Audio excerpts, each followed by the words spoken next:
You look at defense, who's a guy that you think could surprise everybody and grab some attention and really be a good player On the defensive side. on the defense?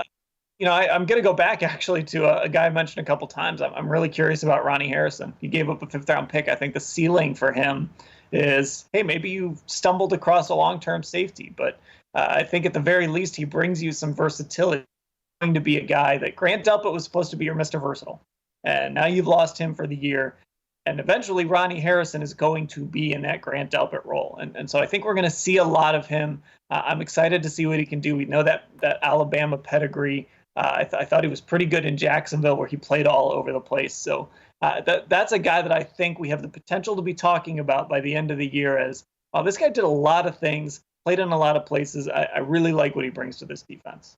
Before we switch over to the offensive side of the ball, what do you expect from that defensive line? We talked, it's obviously a strength. Can it be, that elite defensive line that we thought it might be last year and it never quite got there? It can be. I'm not 100% sure if it's going to be, and as usual, it starts with Garrett. I think we know Garrett has been really good during his career, but I also think there's another level that Garrett can get to, and that's that defensive player of the year caliber level. That's that way. Every time you watch the Browns, right, you see five, where 95 is. He's making plays.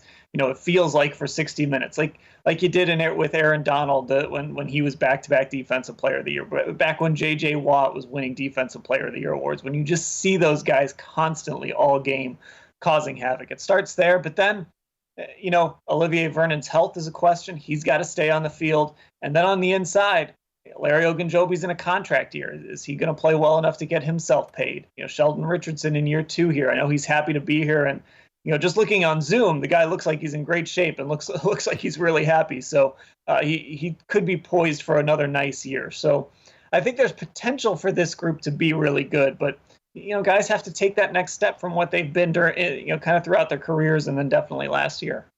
Is it a case of if Garrett reaches that level, it kind of brings everybody up because he's going to demand so much attention that, if Myles Garrett is showing up every week, that means Ogunjobi, Richardson, and Vernon, they're getting probably single coverage, and they're going to be free to kind of run and create some havoc.